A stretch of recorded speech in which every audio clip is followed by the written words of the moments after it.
Good evening అందరికీ, welcome to our channel. ఈరోజైతే మన ఛానల్లో ఒక హెల్దీ రెసిపీ చూపిస్తానండి. అదే చుక్కకూర పప్పు.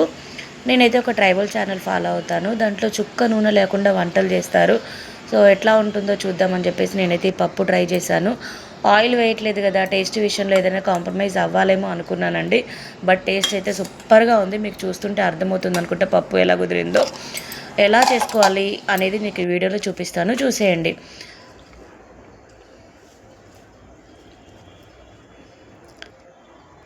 ముందుగా అయితే చుక్కకూర కట్టల్ని ఇలా నీట్గా వాష్ చేసుకొని కట్ చేసుకొని పెట్టుకోవాలి. ఆ తర్వాత కుక్కర్లో ఇంకా పప్పు, పసుపు ఇవన్నీ వేసుకొని ఉడికించుకోవాలి.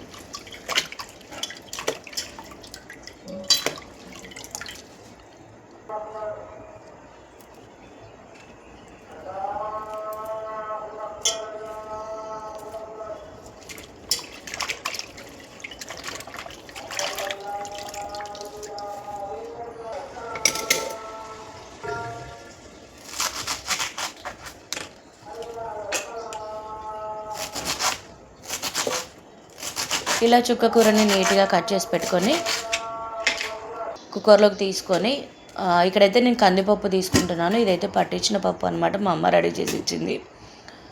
ఈ బౌల్తో కందిపప్పుని తీసుకొని కొంచెం పసుపు వేసుకొని మనం పప్పు నార్మల్గా ఎలా వండుకుంటామో అలా ముందుగా అయితే ఉడికించుకోవాలి.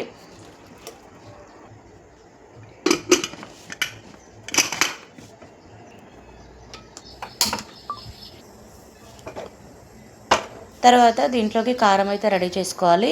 నేను చూసిన వీడియోలో అయితే బండ ఉంటుంది కదండి మనకి, ఇలా చట్నీలు చేసుకునేది, సో దాని మీద చేశారు. బట్ నేనైతే ఇక్కడ మిక్సీలో చేస్తున్నాను అనమాట. ఒక 5 మిరపకాయలు, కావాల్సినంత ఉప్పు, కొంచెం జీలకర్ర, ఒక ఉల్లిగడ్డ, 6 నుంచి 7 వెల్లుల్లిపాయలు ఇవన్నీ వేసుకొని కొంచెం బరకగా మిక్సీ పట్టుకొని పక్కన పెట్టుకోవాలి.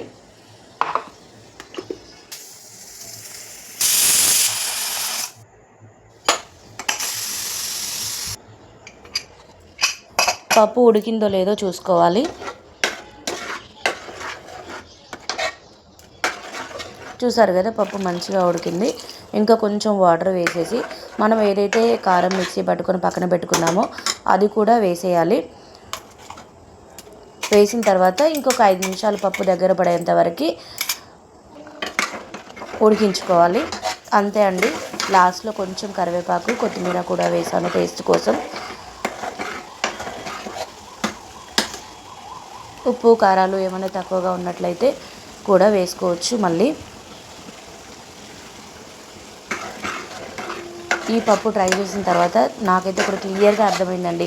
ఇలా తోటకూర పప్పు, పాలకూర పప్పు, టమాటా పప్పు ఇలాంటివి చేసుకుంటాం కదా, దాంట్లో మనం ఆయిల్ లేకుండా కూడా ఈ విధంగా అయితే ట్రై చేయొచ్చు. చాలా సూపర్గా ఉంటుంది. ఇంకా మిగతా వెజిటేబుల్స్ అంటే కూడా ఇంకా నేను ముందు ట్రై చేయాలనుకుంటున్నాను, సేమ్ యాజ్ ఇట్ ఈస్ ఆ ఛానల్లో ఎలా చేస్తారో అలా. సో ఈరోజు అయితే పప్పు కర్రీ చాలా సూపర్గా ఉంది. మీరు కూడా ట్రై చేయండి. చాలా టేస్టీగా ఉంది. ముఖ్యంగా చెప్పాలంటే వెల్లుల్లి టేస్ట్ అయితే మంచిగా మనకి తెలుస్తుందన్నమాట.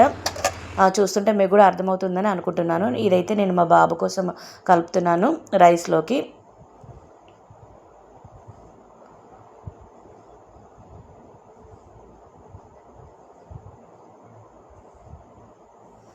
నేను కూడా గడకలోకి ట్రై చేశానండి. చాలా సూపర్గా అనిపించింది. వీడియో నచ్చితే ప్లీజ్ లైక్ చేయడం, సబ్స్క్రైబ్ చేసుకోవడం అయితే మర్చిపోవద్దు. సో వీడియో ఎలా ఉందో నాకు కామెంట్ రూపంలో చెప్పడం కూడా మర్చిపోవద్దు. థ్యాంక్ యూ అండి. Thank you for watching.